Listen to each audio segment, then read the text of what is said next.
Well, welcome to the latest edition of TV on the Net. I'm your host, Tom Vartanian. Today's show brought to you by AmeriQ Credit Union, for every day, for everything.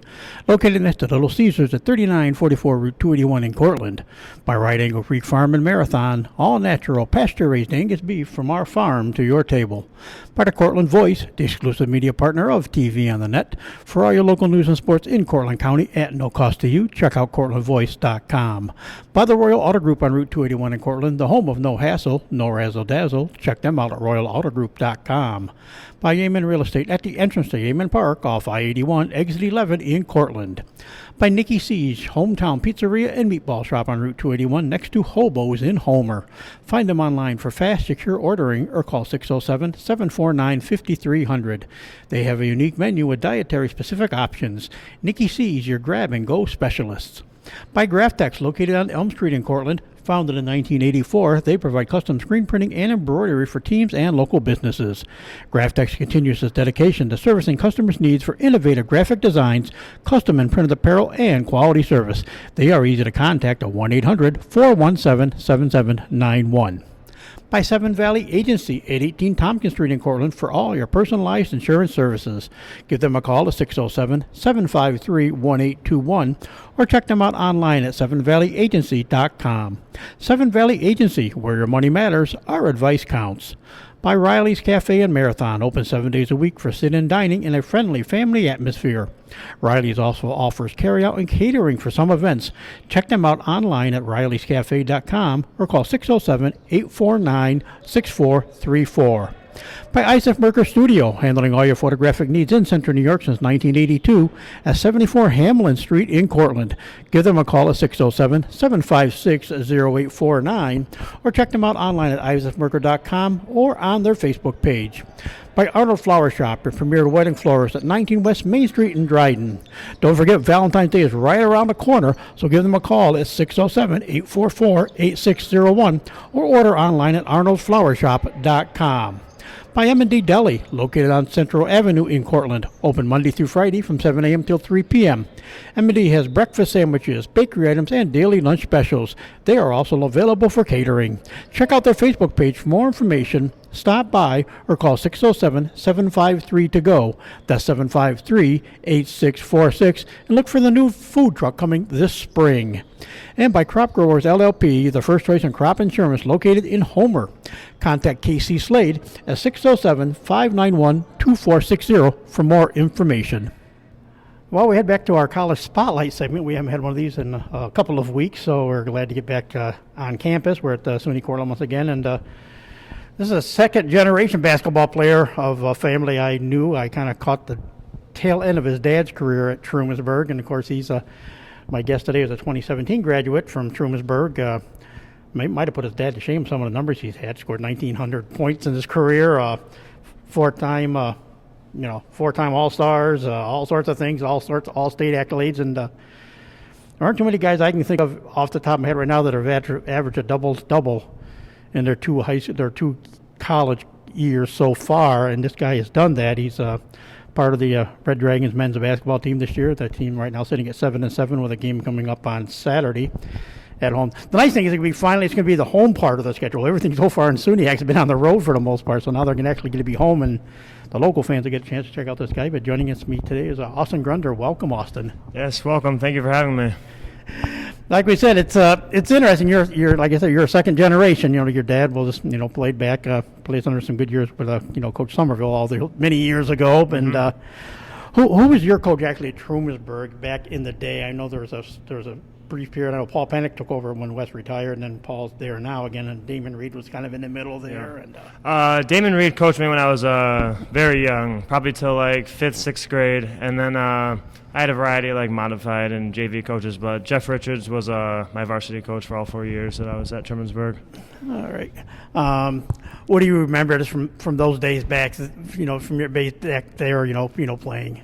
I mean, it was just fun. The biggest thing was growing up with all the kids throughout my time at Trumansburg and just being able to play basketball with them throughout being at such biddy ball and then playing at varsity. I really remember those moments, and it's always fun playing for your hometown and packing out crowds, and Trumansburg's a pretty fun place to play.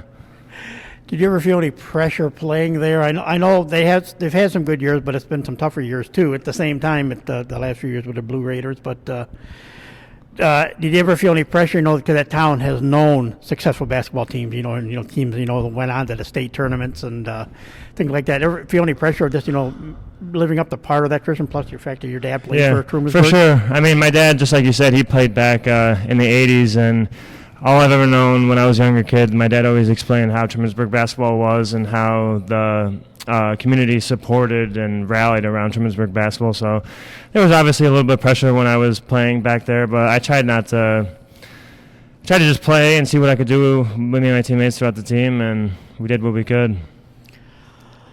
So what finally, when the decisions came around, like I said, you graduated in 2017, and actually, your first year of basketball at SUNY Cortland was actually the 2019-20 season. Yeah. So a little bit of lax intent. But what ended up bringing you to SUNY Cortland and to play basketball for the Red Dragons? Well, I've always known Cortland. My AAU team was stationed in Cortland, so I always knew the town, always knew the college, and I loved the athletics and all the buildings. And I established a really good relationship with the assistant coach, Maurice Kearney, and we kind of were in regular communication day in and day out. And it was just the best school for me academically and athletic-wise.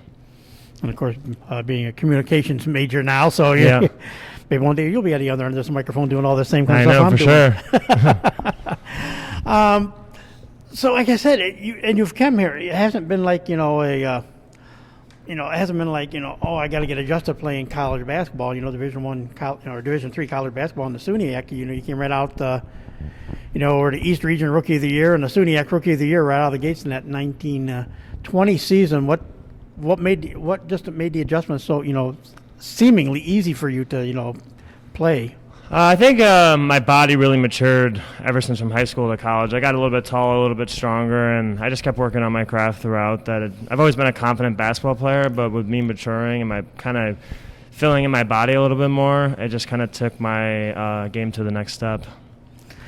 I know, looking back at the numbers from that first season you were here, again, you were averaging over 21 20 points 21 points a game, almost 14 and a half rebounds a game, and found the time in there to block 17 blocks, 17 steals, and 49 assists. So I mean, yes, your strength at 6'6" has obviously been the rebounding and scoring, but you've kind of got a game that works, all different facets also. No, yeah, for sure. I mean, I've always been known as a scorer ever since a young kid, but as I've developed throughout my time playing basketball, I've always tried to be more of a facilitator. And even though my assist ratio isn't the best, I still think that by me just attacking the lane and kicking out to other guys, that forces the defense to rotate, and then that extra pass and kind of opens up the offense, and we get in a flow of things. With your ability, because obviously you're inside, get inside a lot for the rebounding end of things too, but also the scoring aspect. Does that also help create? It does, like you said, you like your assists to get up, a few more and things like that. But that's got to be something that helps though when you start drawing the attention that you have these, two seasons you played now, that it does open up stuff for some of the other guys on the team. Oh no, yeah, for sure. I mean, I think a lot of teams when they run their scout. They try to stop the top three players on the team, and I think that I'm heavily focused on being my way for scoring the ball through my averages, and I just try to do my best to get my teammates open, whether that's just driving and kicking or just making that extra pass. There's this year the team tough loss the other night up at Brockport, so the team sits at 7-7 overall, 3-4 in the in SUNY. But like we said, 3-4, and really that's all SUNY games on the road pretty much, because now you start, like I said, start Saturday, and then next week on the following Friday, but now it's going to be home. Do you think that's going to be an advantage? You played close to 500, close you can to 500, other than being 4-3 on the road for all those games. Now you're going to be, get to actually come home and play on the home court. Oh no, yeah, for sure. I mean, our whole season, basically, besides I think 2 games, have been all on the road. And Brockport's last game was a tough one, a tough loss. We knew we could play with them, but we're looking forward to this home stretch. We got a big game against Oswego this Saturday, and we can see if we can get these wins rolling. And it'd be nice to be home and not traveling, especially with the semester starting up in classes. So we'd like to think that we're in a pretty decent position headed into the second semester. Is that kind of an advantage, like when you get a group, especially since there was no season last year? You played that freshman season, and your sophomore season basically didn't exist because of COVID, and now this is your a junior, but you got that year of eligibility to play with if you decide to stay as a grad student or not down the road. Do you think maybe just the fact that it's a lot of different guys now on this team kind of over what's happened these past couple of years that play a lot of the games on the road just to build that camaraderie of the trips and everything and just get used to that, anyways, to build yourselves as a team? I mean, yeah, for sure. It's been very difficult season so far, especially with the COVID year being out. You never really know what to expect with any of the teams, and especially our teammates. We had a lot of new guys, a lot of guys trying out, and a lot of guys with not a lot of actual physical minutes experience-wise. So, I mean, it's good that we had a bunch of away games, and even though that we lost more than we thought we should have, we still grew a lot, and our team is trending upward, so we're pretty happy. I wouldn't say happy, but content where we are, and I think that the SUNY will start realizing how good of a team we actually can be. And of course, the biggest adjustment too this year is they are letting fans back in. Fans are starting to be able to come to games and stuff too. Is it kind of nice having friends, family, other people being able to come watch the games again? No, for sure. I mean, playing basketball in empty gyms isn't the best thing in the world. I mean, it's always fun playing basketball, but when you got packed gyms, mask or no mask, it's still you can't duplicate crowd noise in basketball games. So it's always nice to have fans there. And right through 14 games this year, you're still averaging a double-double this year, 17 points and 11 rebounds a game. Numbers are down a little bit, but it's still, like you say, you got a ways to go in the season. Is it more that people maybe this year it's a little tougher because people do know, you made such a splash as a freshman that people know who you are now? Oh, for sure. I mean, I think I caught a lot of the teams off guard because it was my first year, and I obviously had a lot of success, and these teams know that I was returning, so it's definitely been a little bit harder. Teams are throwing different defenses at me, so it's been a little bit tougher to get my buckets, but I'm relying on my teammates to get me open, and I'm relying on my teammates to knock down shots when I'm distributing the ball. I know in high school they go to all the specialty defenses like a diamond and ones and triangle and two. Then they throw double teams on. Do you get a lot of that in college now? Or is it still more when it is like a man-to-man, a little bit more one-on-one still, just because of the talent level? I mean, yeah, for sure. In high school, all I ever dealt with was box and one. So right now, thankfully, I haven't really had to experience that. But I mean, a lot of defenses they're denying really hard, especially out on the arc. And as soon as I put the ball down, they're sending help, one or two guys. So I mean, it's a good transition, but it's not as I wouldn't say tough, but they're not just solely honing in on me because I got an array of players around me that can easily knock down shots. As far as your teammates this year, I said there is, a lot of people go. A lot of the college teams, they don't have a lot of local faces or guys people know that often around the area. And fortunately, this year the Red Dragon at least got two. And two that I know of, definitely you, and of course a kid I saw play all 4 years over at Homer, Riley McAvoy. He's a senior this year. He's one of your teammates this year. Is it kind of nice, that you guys have a little bit kind of a local connection, at least some local guys on the team, or is it just fun just mingling with everybody like you have gotten a chance to? No, I've known Riley ever since I was a little kid. I mean, we were both on the same AAU team from I think 7th, 6th grade or whatever it was, and we played basketball in different summer leagues, so it's always nice to have that 607 blood stay, and especially play college, so it's really cool. He's a great teammate and one of my great buddies on the team, but yeah, it's always nice meeting new people from different areas, and I mean, I've come close with a lot of different my teammates, so it's a good mixture. What's it like when you go out and play now? Because I know the SUNY issue is that some of the guys you played with and guys you played against are now, out and some of them are playing college ball. When you go up against, guys you've known from the past, what's it like going up against some of those players? I mean, it's always fun. I mean, on the court, it's all business, but after the game, you can always chit-chat with them and talk it all out. So it's always fun seeing guys develop over the years, kids that you played against in high school, whether that's in actual high school or in AAU days. So it's cool to see guys develop and develop their games. Do you think that's been a big part of what's helped develop your game?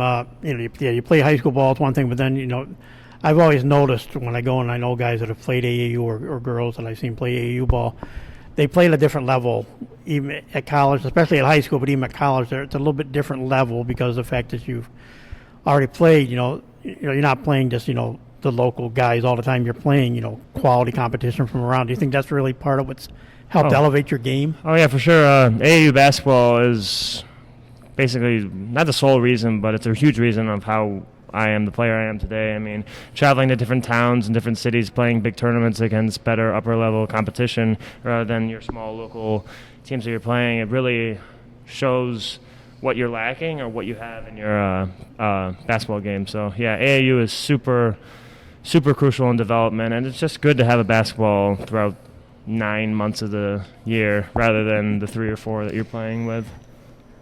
Yeah, and I know in high school, I know you played basketball, and I know you're big. I think your other sports that you had some good success at was track. You were a track guy in the spring. Did you do anything in the fall? Really? Did you do football or soccer? I played football as a young age, but 8th grade I hyperextended my knee, and it just wasn't something that I wanted to keep doing, especially being so tall and the risk of injury. And I didn't really care about it as much as I did basketball, so I kind of mingled with different sports. I played golf for a couple of years, just kind of learn it as a hobby, and I ended up running track. One of my teachers convinced me to run track, and my sister was a big track runner, so I had some success in my senior year, so that was kind of fun to do. But like we say, 6'6". You weren't 6'6" and 220 in high school, so I mean, no. You've grown a little bit more since high school ended.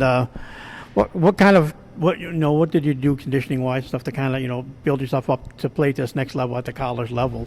I mean, it's just a lot of running, and just being in a gym and playing basketball, whether it's pickup or workouts. I mean, it really does elevate your stamina wise, and then just getting in the gym and doing workouts. I mean, we're blessed with great weight rooms, whether that's at Park or at Life Center. So it's just getting in there and putting in the work and focusing on the plans that we're given by the strength and conditioning coaches, and just maturing, getting older. Your body just kind of adapts. What part of the game do you think, like you said, you've always been a scorer anyway, well, what part of the game do you think has improved the most since high school and, through high school and coming to college? I think I've been a better facilitator. Like I said, I've always scored at a young age, but getting guys open. In high school, I mean, I was my workload in high school was crazy. I mean, our team was kind of, if I didn't score 25 or more, we were in jeopardy of kind of losing the game.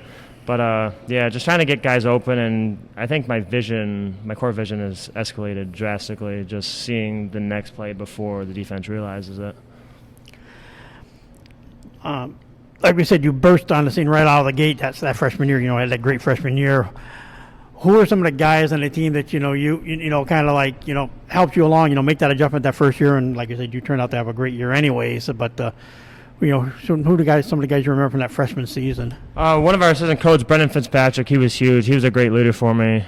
Him being a senior, 4-year, not 4-year starter, but 4-year player, and knowing the program, he was huge in my development. And also Ryan Smadel. We were blessed with 2 seniors who knew the program, and I could go to them with anything, and they always had my back through thick and thin. So those 2 really kind of eased my transition going into my freshman year. And how about this year? Like I said, all of a sudden you're a junior, but consider one of the leaders. You are the captain on the team this year. You're only a junior. And, this mix of guys you have this year. I mean, we have a great mix of guys. I mean, I've been friends with a lot. AJ Lawton, Riley McAvoy, as we mentioned, Kareem Lubin. I mean, we're all really a close-knit group, and it's just always fun playing with these guys. And I can go to them. We kind of pick their brain on what they're feeling throughout practices and throughout games, and we just kind of rally ideas off of each other. And then, obviously, we can go to the coaches with anything. So we got a good group going. And we like I said, we talk to Hummersburg basketball. Everybody's mind goes to West Somerville, obviously, because of all his success over the years. But you've got a coach. A coach here has been here 25 years now. I think 25 or 26 the year. He's coaching now in Tom Spanbauer. What's it like playing for Coach Span? No, it's always fun. I mean, he really he gives you a lot of freedom to do what you want on the court, as long as you're doing things in a positive nature. And I'm happy that he has the confidence in me to make the right plays and make the right decisions, but he's also got the right crucial criticism when things aren't going as well, and see if we're forcing it or not. So it's always been fun being coached by Span and obviously Maurice. course, it's fun. We're getting your picture. You did the picture part. I usually do that afterward, but I did it beforehand just because of the way things are running today. And Yeah. a lot of good-natured ribbing from everybody back there too. Your teammates are they? No, yeah, for sure. I mean, we bust on each other all day, but in the end, we're always so close. I mean, we do everything together, no matter what. I mean, I would say at practice, but we're always, I mean, especially during winter session, we play basketball and then we go out to eat and we're just hanging out with each other. So, yeah, we got a bunch of players with a bunch of different characters. So it's a lot of fun day in and day out, just kind of busting on each other. As we said, Saturday, of course, a 4 o'clock game against Oswego, the first home game of about 6 or 7 in a row, it looks like here. And then there's a couple SUNYX on the road yet, of course, and then, close out the season here again at home on the 12th or 19th of February. So you got to laugh. You got 1 month of basketball to get in before the championships roll around. But what are you guys going to be looking to accomplish during this, this extended home stretch and the second half of the SUNYX season? I mean, we just got to – right now we're not in the playoff picture, so we're just trying to get in. I mean, I think we all know that we have a team that can make some noise. I don't think anybody in the SUNYAC wants to play us because we have a bunch of guys that can score, and offensively we're a really hard guard. It's just a matter of getting these wins. I mean, we just got to make it. I think we're 1 game back in the SUNYAC, so we're going to try to use this home stretch to get some wins in a row. And, I mean, they're all SUNYAC competitions, so Saturday would be huge, playing against Oswego, the number 1 team in the SUNYAC. We kind of had a letdown the first time we played them, but we've grown tremendously in that month and a half since the last time we played them. So I'm looking forward to there being a decent crowd at the game and see if we can get this win and see if we can get on a winning streak. Who do you guys consider the rivals this year to deal with mostly in SUNYAC? I know, like you said, Oswego's really come on this year, and I know different sports. Some sports has been Geneseo, others has been Brockport, Fredonia, New Paltz. They're different sports, a different one. But who are really the teams you guys really concentrate on the most? I would say Oswego. We always had good battles against Oswego. Oneonta's another one, in Brockport. Those are probably our top 3 that I would say, quote unquote, are rivals. But I mean, every single game is so crucial, and every single game in the SUNYAC is a hard out. So, but those top 3 are probably the biggest ones. And I take it only on us. There's a Cortica jug, of course, when we talk football, especially. But there's kind of Cortica versions of a lot of the sports here and stuff. But I know there's always something to it. Everybody always talks about, yes, it's the battle of the Red Dragons. You guys in Oneonta, is there always a little bit more because they are the other Red Dragons in the division? Oh yeah, for sure. I mean, we circle that game every single time the schedule comes out. Those are big games. I mean, we never like losing to those guys ever, and it's kind of a little cliche, but we think that we're the real Red Dragons, so we got to show them what's up. So, like we say, you got the rest of the season to go, and then of course you got your senior season, and then we'll worry about next year's senior season if you decide you want to do the super senior route. That's a long ways off. No, yeah, for sure. Season plus, but what would you like to see at least by what would you like to accomplish by the time you hit this senior season and get through that senior season? I mean, the biggest goal is just to win the SUNYAC championship. I mean, throughout high school, I never really won a championship. I played in the IC championship, never won it. I played in the sectional championship, never won it. And even though I've had a really great career throughout the times I played basketball, I've never had a championship where I can say we won that as a team. So I've only got a couple more years to get it done, so that's my biggest goal to end my career on. Have you kept up at all with the IEC at all to see who's doing what other than Trumansburg? Who's kind of. I mean, a little bit. I think I saw something that Newfield's ranked 20th or something like that. I've heard they're doing a good job. Trumansburg, I wanted to get to a couple of the games, but the times that I was there back home for that week that I had off, they had COVID, so they didn't have any games. But I haven't focused on it too much. I mean, we're really busy with the traveling and all that. So, but it's definitely something that I see occasionally on ESPN Ithaca and Instagram and stuff like that.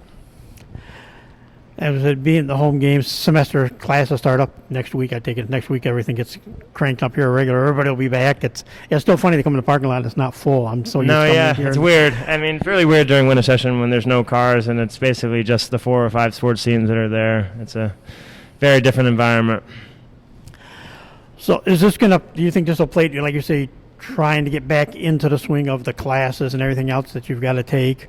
That you like play a game Saturday, then it's it's a week till you play again. You're playing on Friday night, and then a lot of the SUNY act really turns into Friday Saturday. But even that's not totally happening. It's a Friday. There's a Friday Saturday a doubleheader, New Paltz and Oneonta. Then a Tuesday. Then it's back into like a Tuesday game. Then it's the weekend. Yeah. Is it going to, what it kind of spread out a little bit, though, at least that going to help make, get back into the grind a little bit easier, too? No, yeah, it'll definitely be easier. I mean, we usually during the semester we play Friday, Saturday, and occasionally Tuesday. But I mean, we never really know, especially with COVID, with things being postponed and not. I mean, we've already had 2 games. Our schedule has been rotated a little bit. We were supposed to play Fredonia last week, and then that got pushed back to February. So it could all be changed up. But I'm hoping that we still get the full season out of it. What's that been like? I've talked to some of the high school kids about going through. And high school kids, you lose a year, you lose you don't get a year of eligibility or anything. You just come and go, and it happens. But what's it been like trying to deal with that for a while? And I know for a while it was the remote learning was more remote learning than in the classroom and stuff too. And then like last year, not even having a season, so you couldn't really play. And I'm assuming it wasn't really easy to get, where you guys could get together and even just kind of practice because of the fact that. I mean, it's very difficult. Like I said, I mean, we would usually have a calendar set schedule on when we'd have practice and when we'd have games, but everything's altering because people get in and out of COVID with the lineups, schedule changes. So, I mean, basically everything's we take day by day. Like tomorrow, we're going to TC3 to practice because there's like a conference here. So that's another. Just change up that normally wouldn't be a thing. So, I mean, it's been difficult, but everybody's got to deal with it. So we just got to roll with the punches. Do you think playing in this, it's going to make you just overall as a better person? Just realizing that you're lucky to be able to play games because of the COVID and everything. Does it kind of change your perspective on life a little bit?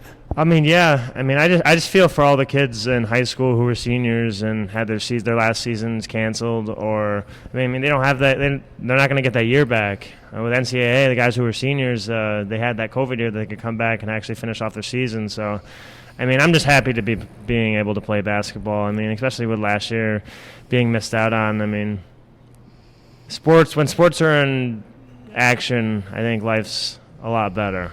So not just for people playing, and for also the families and friends that are out there watching. It's people enjoy those type of things. So yeah, I'm very grateful that we're just playing basketball right now.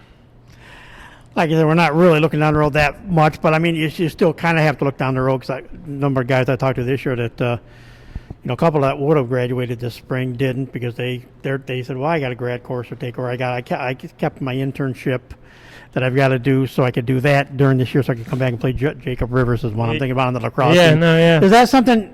It's in the back of your mind that maybe I will save something that senior year that I could carry over that would let me come back. I mean, yeah, it's in the back of my mind, but I'm not thinking too far ahead. I'm just getting everything ready for the second semester, getting ready for all the games, and I'm just going to take it day by day.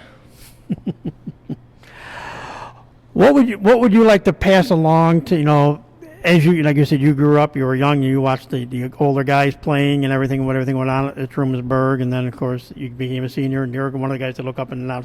Same thing now, you're in college, the high school kids are, will look up to guys like you. What advice would you like to pass along to, some up-and-coming high school kids that might, one day want to play college ball, either here at SUNY Cortland or somewhere? One of my biggest things is you don't have to get recruited just by being a scorer. Everybody thinks that you got to be averaging 20 points and 10 rebounds to be able to get recruited by colleges. I mean, if you're a high-energy guy who plays defense, gets rebounds, and is a leader, you're going to be seen by coaches. So if you can do those intangible things like the coaches always harp on, you can like energy and commitment. If you have those two things and you bring those every day, coaches are going to see that. So that's just a few tips that if you want to be playing college in Division III or Division I or whatever you want to play, it's not just the big stats. You don't always have to look at the stats. You can also look at the intangibles. And I know and of course that whole process has changed too, because it's not. It's kind of a double-edged sword. Coaches can't get out and recruit like they used to because of the way everything has gone. But at the same time, the other thing that COVID brought was more streaming of high school games. So maybe you can't get out, but it's actually opened the door to being able to see, more potential recruits down the road. Do you think so? You think that in a way could be helpful as far as with Coach Spann and the assistant coaches, looking for some future players? I mean, yeah. I mean, technology has come a long way, being able to stream games. I mean, all of our games are streamed, so if there's a couple games that my family can't go to, they just watch it on that. So, yeah, I definitely think the coaches are going to be able to use that as to their advantage, to being able to recruit guys in case where they're not allowed in the gyms or whatnot. But I think I think they've been able to recruit at a decent measure so far, with games being able to allow fans. Plus, also, like we said, is that the whole will a person take it at fifth year if they have it or whatever too? Is you don't always know. Are you going to have how many guys do I really need this year? But also, do you want to get the stockpile? That's kind of like I guess football. They kind of stockpile a little bit more than they normally would have had it for players. But because they got a lot of guys that did come back for that that extra year and stuff. But at the same time, you still want to make sure you have the players as that all goes along. It's got to be interesting and different. No, yeah, I mean, we had 21 guys on our team who made tryouts after tryouts. So, I mean, now we're down to 13. So, I mean, things happened throughout the semester, and it's been very weird, but I guess that's what we got to live with. And I assume that every other team at Cortland here has had a plethora of people, because essentially you're having 2 recruiting classes come in, because those freshmen that were at school, they didn't play. And then you have another group of freshmen that are coming, so everybody's fighting for spots. So it's definitely a little weird, but it turned out okay.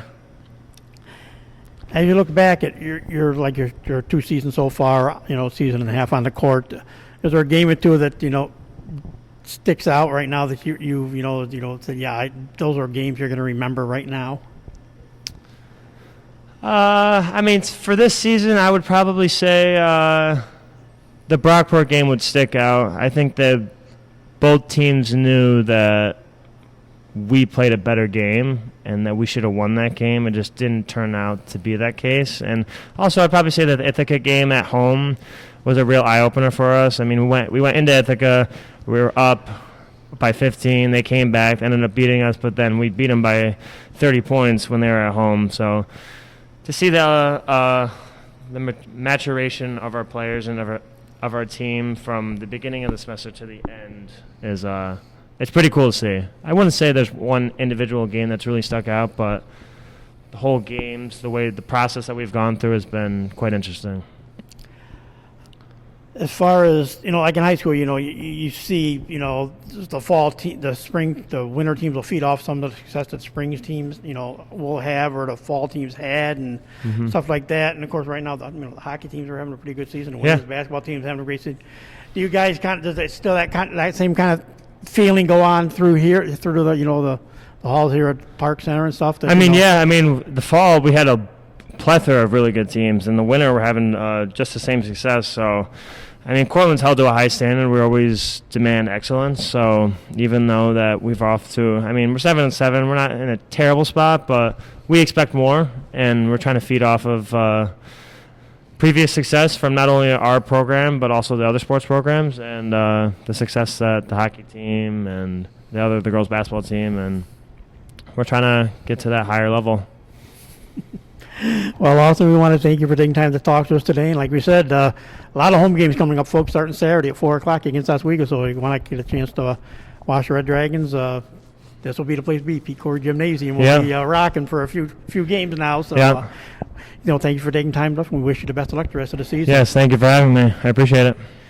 And that will do it for this edition of TV on the Net. Today's show brought to you by AmeriQ Credit Union, for every day, for everything. Located next to Little Caesars at 3944 Route 281 in Cortland. By Right Angle Creek Farm and Marathon. All natural, pasture-raised Angus beef from our farm to your table. By the Cortland Voice, the exclusive media partner of TV on the Net. For all your local news and sports in Cortland County at no cost to you, check out CortlandVoice.com. By the Royal Auto Group on Route 281 in Cortland. The home of no hassle, no razzle-dazzle. Check them out at RoyalAutoGroup.com. By Yemen Real Estate at the entrance to Yemen Park off I-81, exit 11 in Cortland. By Nikki C's Hometown Pizzeria and Meatball Shop on Route 281 next to Hobo's in Homer. Find them online for fast, secure ordering or call 607-749-5300. They have a unique menu with dietary-specific options. Nikki C's, your grab-and-go specialists. By Graftex, located on Elm Street in Cortland. Founded in 1984, they provide custom screen printing and embroidery for teams and local businesses. Graftex continues its dedication to servicing customers' needs for innovative graphic designs, custom and printed apparel, and quality service. They are easy to contact at 1-800-417-7791. By Seven Valley Agency at 18 Tompkins Street in Cortland for all your personalized insurance services. Give them a call at 607-753-1821 or check them out online at sevenvalleyagency.com. Seven Valley Agency, where your money matters, our advice counts.